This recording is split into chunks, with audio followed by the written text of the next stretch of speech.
শীতকাল এখন একটা গেস্ট সিজন, 10 দিনের জন্য একটা গেস্ট অ্যাপিয়ারেন্সে দেয়। টেম্পারেচার কমুক বা না কমুক, কিন্তু বেস্ট পার্ট হচ্ছে যে মোস্ট ভার্সাটাইল ভেজিটেবল বাজারে চলে আসে, দা বেগুন। ঝোলে ঝালে অম্বলে যেখানেই দাও তাতেই বাজিমাত।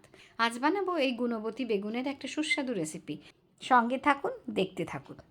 নিয়েছি 4টে গোল নধর বেগুন, ভালো করে ধুয়ে দুদিকে একটু চিড়ে নিয়েছি। ডাঁটি কিন্তু জুড়ে থাকবে, ভেতরে একটু দেখে নিন কেউ আছে কি না। তারপরে বাস মাখিয়ে দিন নুন হলুদ আর খানিকক্ষণ রেখে দিন। কড়াইতে সর্ষে তেল বা সাদা তেল গরম করে বেগুনগুলোকে সাবধানে ভেজে নিন। ঢাকা দিয়ে ভাজলে বেগুনটা ভেতর পর্যন্ত ভালোভাবে সেদ্ধ হয়ে যাবে। এবারে নেব একটি তাওয়া গরম হলেই তাতে দিয়ে দেবো 2 চা চামচ মৌরি, 1 চা চামচ জিরে, 10 থেকে 12টা মেথির দানা, বেশ খানিকটা গোলমরিচ, 1 চা চামচ ছোলার ডাল আর হাফ চা চামচ বিউলির ডাল দিয়ে এগুলোকে খুব ভালো করে ভেজে নেব।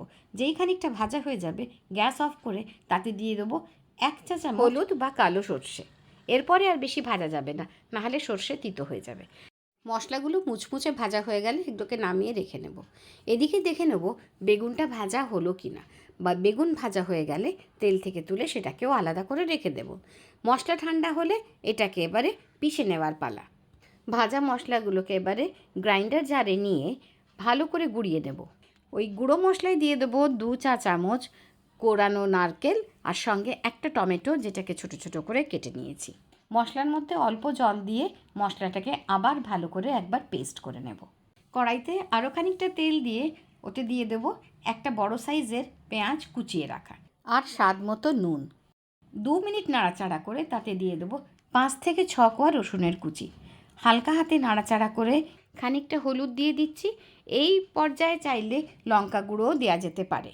এবার তৈরি মশলার থেকে যতটা প্রয়োজন নিয়ে দিয়ে দেবো কড়াইতে।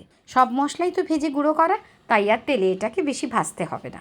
আমার কাছে খানিকটা পোস্ত বাটা ছিল, সেটাও দিয়ে দিলাম। পোস্ত বাটাটা একেবারেই অপশনাল। সঙ্গে দিয়ে দেবো 1.5 চা চামচ ধনে গুঁড়ো। 2 চা চামচ জল দিয়ে সব মশলাগুলোকে ভালো করে খানিকক্ষণ ভেজে নেব। মশলা ভাজার যা দারুণ গন্ধ বেরিয়েছে। এবার দেবো খানিকটা কারি পাতা আর অল্প একটু হিং। এবার এই মশলার মধ্যে দিয়ে দেবো ভাজা গুণবতী বেগুনগুলোকে। এবার গরম ভাত, রুটি, লুচি যার সঙ্গে ইচ্ছে খান। আর রেসিপি ভালো লাগলে সাবস্ক্রাইব করে যান।